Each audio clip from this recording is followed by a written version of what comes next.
Hello, welcome to Straight Talk Africa. It's Wednesday, May 8th. I am Shaka Sali. And hello and happy Wednesday to you, Shaka, and to all our viewers and listeners. I'm Mariama Diallo, your social media reporter. Today, the phones are open for you so that you can express your concerns in your neighborhoods or make some contributions and set the agenda. But first, some talking points about yesterday's major conference on Somalia held in London. And we'll also talk about observations of former Irish President and the UN Special Envoy for Peace in the Great Lakes region from her recent trip to the area. We'll talk about that and more in a moment. And coming up later in our STA inbox, you, our audience, have responded to our question of the week through your emails and Facebook comments. We'll reveal some of them ahead on Straight Talk Africa. Where there is peace, dialogue, the absence of gun, fire, and violence, there is hope. My colleague Paul Cisco reports on international efforts to support democracy and keep the African hopes alive in Somalia and the Great Lakes region. More than 50 nations and organizations, including the United Nations, African Union, and International Monetary Fund, were welcomed in London by British Prime Minister David Cameron Tuesday.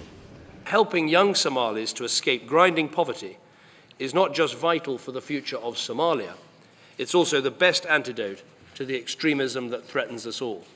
The donor conference was hosted jointly by the United Kingdom and Somalia. Somalia's president outlined what the nation is seeking. We need support, we need assistance and investment, and we need protection from those who try to knock us over. Security has improved in the Somali capital, Mogadishu, but the al-Qaeda-linked Islamist militant group al-Shabaab claimed responsibility for last Sunday's suicide attack that left several people dead. The terror group has been violently pushing to impose its version of Islamic law, Sharia, in Somalia and other parts of Africa. The conference addresses some of the dire needs of the Somali government and the Somali people. It addresses the issue of justice, it addresses the issue of security, it addresses the issue of financial management and transparency. 42-year-old widow Nemo Al-Mohammed lives in an abandoned home in Mogadishu. We don't have anything. We're suffering because of the consequences of 25 years of civil war. We urge the world to help us. Conference donors responded with pledges of more than $300 million towards bolstering security, justice, and the East African nation's financial institutions. Britain committed $279 million, including funding to double Somalia's police force. In recent years, we've made real progress against al-Qaeda in Afghanistan and Pakistan, but new terrorist threats have emerged in parts of Africa. The time to help Somalia is now. If we act now to receive the support from the international community, the Somali government will definitely deliver. The United States is donating $40 million on top of the $1.5 billion it has given since 2009.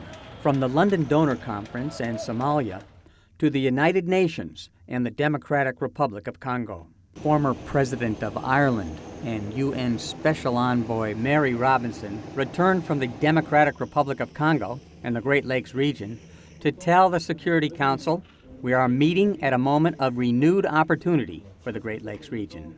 There is a fresh chance to do more than just attend to the consequences of conflict or to manage crises of the kind seen again, most recently last November. There is a chance to resolve its underlying causes and to stop it for good. In March, the UN Security Council unanimously authorized an offensive brigade of more than 3,000 peacekeepers to the region. There are no guarantees that this new push for peace will succeed. However, we can be sure that if it fails, the consequences will be grave. M23 rebels in eastern Congo have repeatedly said they will respond aggressively if they are attacked by the intervention force. Paul Cisco, VOA News.